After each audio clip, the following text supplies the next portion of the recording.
perpustakaan masjid atau rumah ibadah. Saya Siti Muzayana, langsung saja kita masuki slide yang pertama.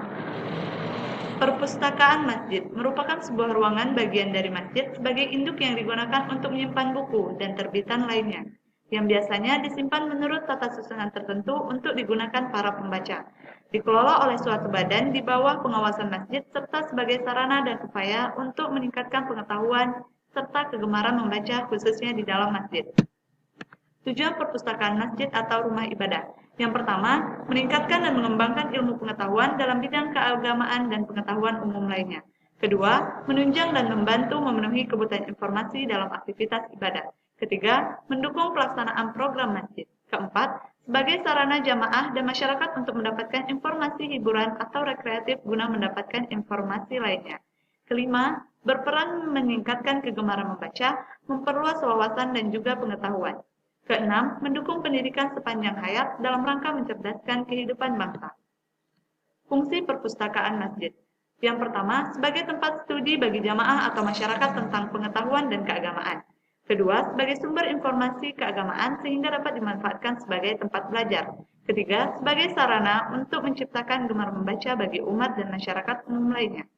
Keempat, sebagai sarana pembinaan kehidupan rohaniah dan jasmaniah agar timbul keinginan untuk lebih maju. Kelima, sebagai tempat penyimpanan dokumen dan kegiatan keilmuan masjid. Fungsi pola manajemen masjid dalam pergerakan dakwah. Yang pertama, ada fungsi risalah. Dengan fungsi ini, pengelolaan masjid dikembangkan untuk memfasilitasi berbagai upaya sosialisasi ajaran Islam melalui kegiatan komunikasi dan penyiaran Islam. Kedua, fungsi hikmah. Berbagai pelayanan masjid, sejak ibadah hingga biro konsultasi dan layanan sosial. Titik tekan fungsi ini biasanya adalah keefektifan dan efisiensi berbagai proses bimbingan dan penyuluhan Islam. Ketiga, fungsi ijtimaiyah, di mana merupakan fungsi kemasyarakatan dalam rangka mengembangkan masyarakat Islam. Pembentukan perpustakaan rumah ibadah. Yang pertama, perpustakaan diusulkan dan dibentuk oleh pembina atau lembaga induknya, yaitu Yayasan Masjid. Kedua, pembentukan organisasi perpustakaan dituangkan dalam surat keputusan pimpinan lembaga induk. Misalnya, surat keputusan pimpinan masjid untuk perpustakaan masjid. Ketiga, menyiapkan sarana dan prasarana perpustakaan masjid. Keempat, melaporkan kepada Perpustakaan Nasional untuk dicatat dalam pangkalan data perpustakaan.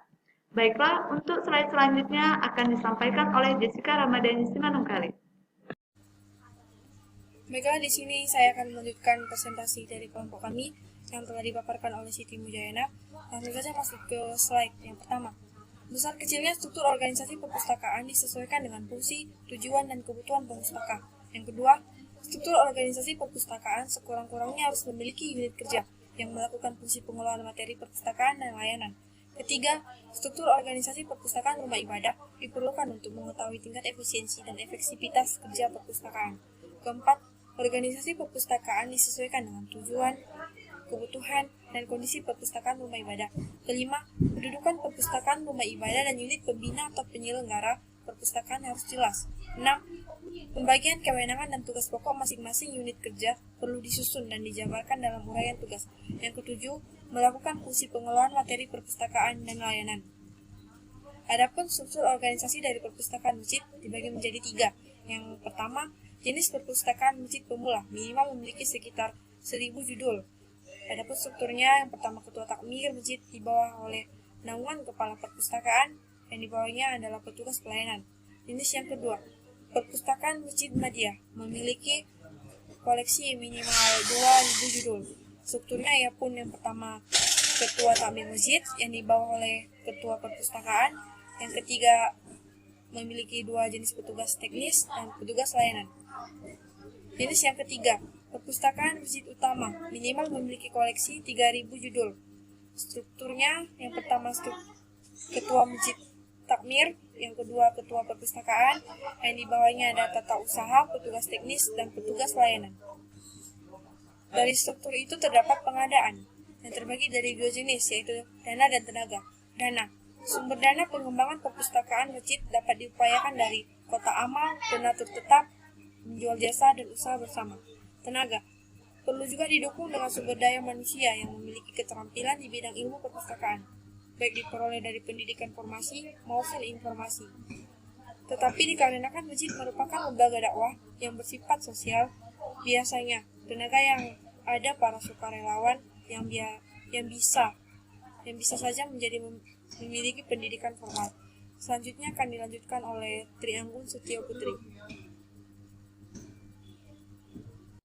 Ruangan. Luas ruangan yang diperlukan untuk perpustakaan masjid sangat tergantung pada kondisi masjidnya. Apabila kondisinya belum memiliki ruangan, maka koleksi dapat disimpan di lemari kaca yang berada di pinggir ruangan masjid dan tempat membacanya berada di ruang masjid. Apabila kondisi telah memiliki ruangan, maka perlu pembagian ruangan untuk memperlancar proses kerja. Minimal ruangan yang dibutuhkan: ruang kerja, ruang koleksi, ruang pelayanan, dan ruang baca. Koleksi perpustakaan masjid dapat diupayakan dengan cara meminta sumbangan, membeli, fotokopi, meminjam, mengajukan permohonan ke pemerintah, melakukan tukar-menukar. Sarana mebel. Untuk dimanfaatkan dengan baik, perpustakaan masjid juga harus didukung dengan sarana mebel, yaitu tak buku, meja atau kursi kerja, meja atau kursi baca, meja atau kursi layanan. Pelayanan teknis atau pemrosesan.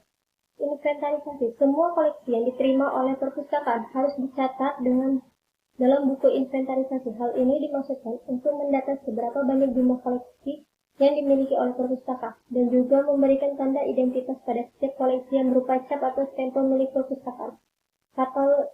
Katalogisasi.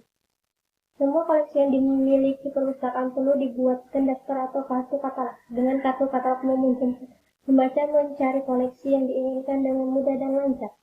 Adapun jenis katalog. Katalog judul, katalog pengarang, katalog statistik, katalog plus. Klasifikasi.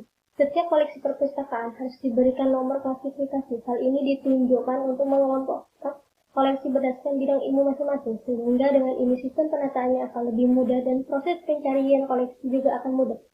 Di dalam pemberian nomor klasifikasi kepada setiap koleksi digunakan pedoman buku secara internasional, yaitu dengan sistem Dewey Decimal Classification, yang mana sistem pembagian dalam divisi ini ada 10 kelas utama yang kemudian masing-masing kelas utama masih dibagi ke dalam 10 divisi dan setiap divisi dibagi lagi